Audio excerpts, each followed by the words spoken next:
Hello and welcome back to Rage Gaming in a new Elden Ring tier list video for patch 1.09, which has changed quite a few things. A bunch of weapon types have been newly improved, a few have been nerfed, so we're taking a look at the best weapons of the intelligence weapon type. As always, we have S, A, B, and C. These are the best weapons I believe you can pick up for an intelligence melee build. So even if it is C, I do think it's a very good pick, but compared to one another, of course, some are better than others. Let's begin then from the bottom as always, where we're going to work our way up, starting with an interesting one.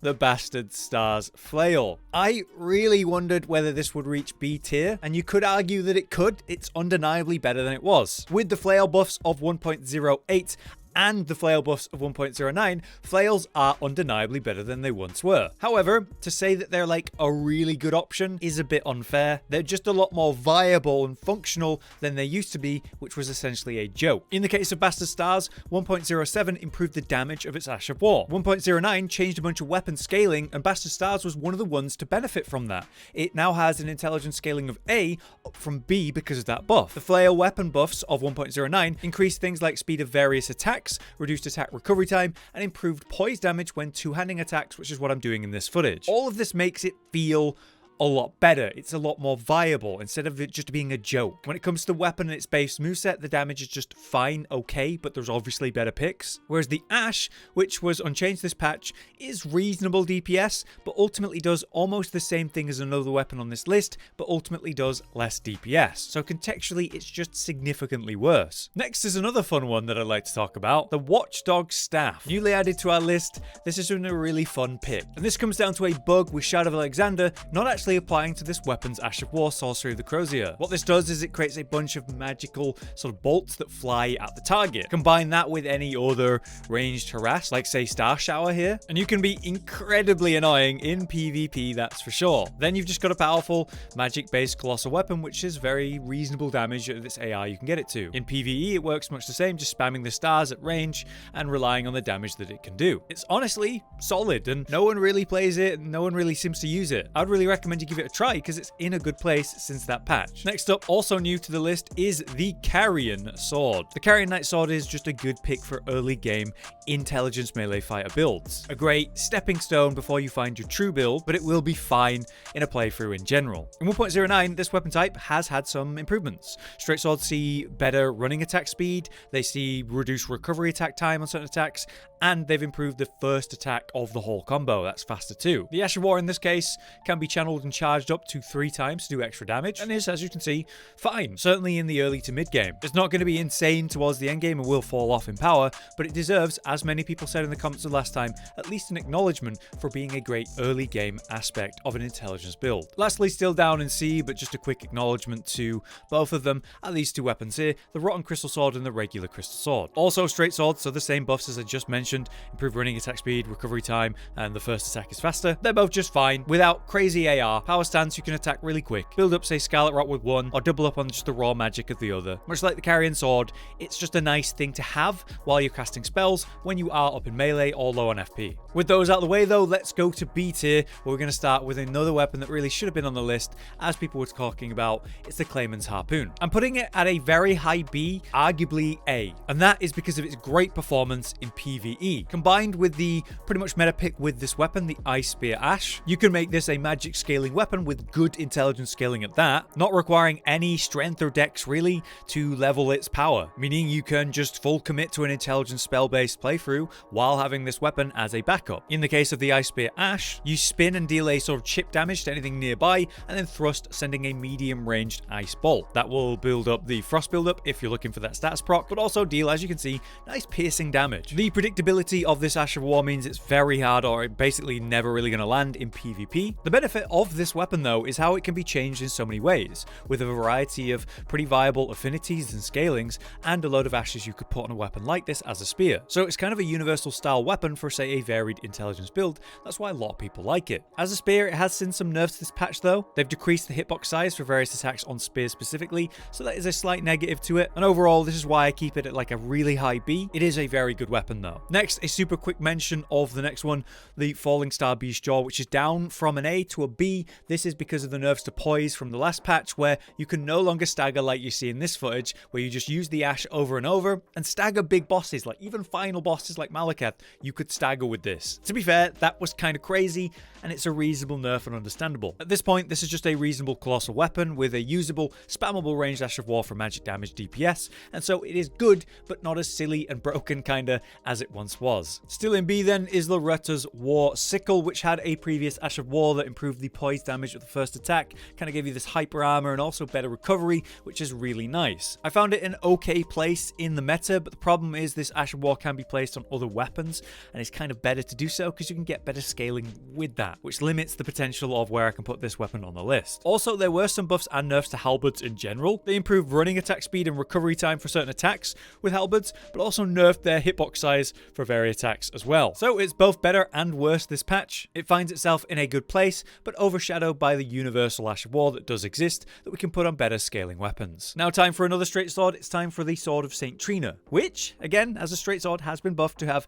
slightly improved running attack speed, recovery time, and the first attack of the combo comes out quicker. This is nice because it is a great sleep weapon, and you can get some really nice DPS when you trigger a sleep, especially in PvP. It can be a bit awkward to do so, and with the poise changes, you know, lighter weapons like this just don't stagger nearly as much, so you must be careful. Still, there is great DPS potential, and as a sleep weapon, it's a great pick, so I like it still in B. Another weapon improved slightly in this patch is Health and Steeple, the Greatsword. Greatswords have had some nice buffs this patch for some reason, despite them being great already. Increase the speed, range, and recovery time of various attacks has hit this weapon type. Also, this weapon in particular, in a previous patch, the Ash was buffed to last longer, give you more attack power, and also better poise and better recovery. So overall, this weapon's seen some serious buffs across the board. It'll never really reach crazy DPS levels because it's just kind of a nice Blackfire buff. It's not got any damage, crazy spikes, but it's going to feel smoother than ever to use, so I actually rate it quite a high B at this point. Lastly, for B tier then, I gotta quickly reference the Meteoric Oreblade, which as a katana, yeah, it's another weapon type buff. They improve the running attack speed and recovery time for katanas, so it's feeling a little bit smoother,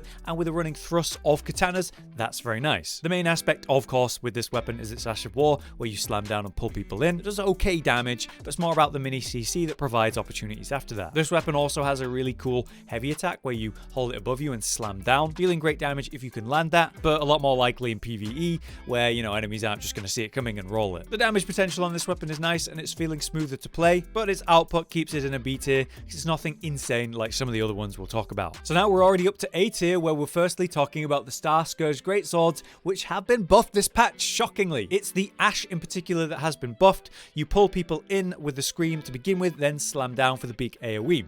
The pull in does okay damage, but it's all about the slam down for the main chunk of damage. Problem was that follow-up came out so slow, now that's coming out faster, making it a much more reliable option for dealing that follow-up hit. In PvP, that's certainly nice, but it is still pretty predictable and rollable, but in PvE, it just means this weapon's damage potential, if you are looking to just spam the Ash, is significantly better. So I'm happy to see it with this one. Next in A tier, up from a B tier, is the Death Ritual Spear. This comes down to the major buff of 1.09 with this weapon's Ash in particular, Spear Call Ritual. All they've really done is increase the projectile generation speed, but that means a lot when it comes to the DPS potential and of course PvP landing it. You are able to absolutely spam this Ash to burst enemies down from really long range, and it's quite a large AoE as well, making it a bit of a nightmare in say free-for-all when you're spamming it off camera on people fighting, or just in PvE, you know, just spamming the Ash of War from range, stepping back and doing that whenever you can get a quick punish window. The DPS potential is much better because of that, and it's a lot more viable even in duels to catch someone in trade with this, or punish them for trying to cast, or even if you just get a little bit of space to do it. However, as this is a thrust and spear type weapon, there's still that negative of 1.07 where the reduced thrusting weapon counterattack damage in PvP, and then of the current patch, the spear nerf, where the hitbox size has been reduced a bit. Undeniably though, the DPS potential and general playability of this weapon has gone up thanks to that Ash improvement, so A tier feels just right. Now a quick one, because people weirdly didn't like me talking about these too much in the last tier list. We of course have the Royal Greatsword in A, and also the Ruins Greatsword, which are both fantastic colossal swords. But the problem, and I think why people fairly commented about this, is that you just need a little bit of intelligence to use these things, and then mostly you're looking for the physical damage and leveling strength. Of course, you can level intelligence to improve their int-based stuff with their ashes, or say the gravity of the ruins, but it is true that most of the damage will come from the strength stat, not intelligence, so I understand the complaints about talking about them. Either way, they remain in the strength tier list as great picks, and I put them A A for the same reason. Last for A tier then is the Sword of Night and Flame, which just is slightly better again this patch as a straight sword, improved running attack speed, reduced attack recovery time, and the first attack comes out quicker. Though, let's be honest, we're mainly using this for its Ash of War, which was buffed in the previous patch of 1.07. They actually improved the attack power in PvE, and they gave you better directional control of the attacks. Whether you're using the laser for point DPS in, say, PvE against a boss, AoEing multiple targets with the fire, or again, dealing good damage in boss fights, causing a nightmare in, say, free-for-all, sending fire everywhere, it performs generally very good, even if it's not as broken as it used to be. But now we come to the S tier, where we're talking quickly about some old favorites, but one new weapon up to S. From A, it's the Death's Poker. People have been talking to me about this weapon, saying I underrated it at A tier for a long time, so I put together a full build to maximize the damage of this weapon in PvE just to see how good it is, and yet I've been truly impressed by just how much burst as well as consistent DPS you can get with the Fire Frost that you can do. Placing that Frost Fire under a target like a boss and then spamming the explosion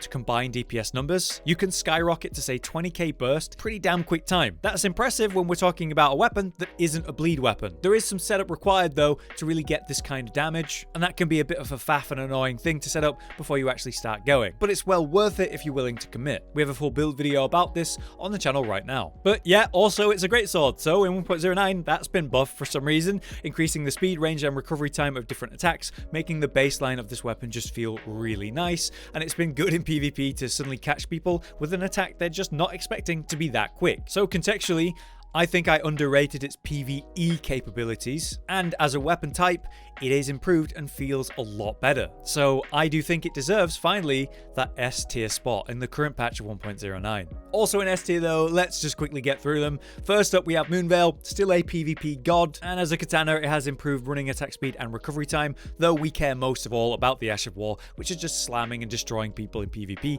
to this day, and dealing nice magic burst in PvE, perfect for a quick punish window, and a very consistent source of ridiculous damage. It's still insane, it's still S tier, much like, say, the Darkmoon Greatsword, which you just buff up and go to town with a stamina only costing rune arc, as it were. Whether you're quick tapping it or full charging it, it can do a lot of damage, and you can deal the most range damage out of any weapon on its unique Ash of War aspect. It is still one of the king weapons in the entire game, and again, as a Greatsword, that's been buffed in the same way that Death's Poker was. So yeah, it's somehow better again, another patch in a row. It's ridiculous, it's a fantastic weapon, and I feel I do not really need to keep explaining it. Which brings me to our last weapon, the Wing of Astel. This is the weapon I was referring to when I talked about Bastard Stars, of course, because they have basically the same Ash of War, except the Wing of Astel's comes out quicker and doesn't move you around so much, making it a bit more consistent and reliable. The DPS is higher because it comes out quicker, so you can spam it more and faster. Then it also has the unique aspect of, say, the heavy attack with a completely FP-free magic arc that goes to sort of close medium range. It can combo up to 4 at once really quickly, making it a nightmare in PvP with the mind games that creates. Also, it's a curved sword, and those are better this patch. They increase the running attack speed and reduce the recovery time for various attacks with curved swords, and improve the first attack speed. So these things that were already really lightning quick and one of the best roll catches for power stance running attacks in the game, yep, they're faster and better. So technically, all 4 S tier weapons in this intelligence tier list were improved in 1.09, and I cannot tell you why. They were already crazy, now they're better. And so that completes our list for intelligence overall. The intelligence weapons have changed a good amount this patch. Let me know your thoughts though, and maybe if there's any weapons that should have been included in the list, let me know why. For now though, I've been Hollow, you've been you, thanks for watching, we'll see you next time. Josh, Cotton, and Hollow with the videos, dropping the humor like a hammer on your tippy toes, bringing entertainment on a daily arrangement to take our insanity and turn it into entertainment. Yes, I said entertainment twice, to reiterate that it is nice to look into your faces on a mostly daily basis when you let us in your homes to make the whole world a stage. Goodbye.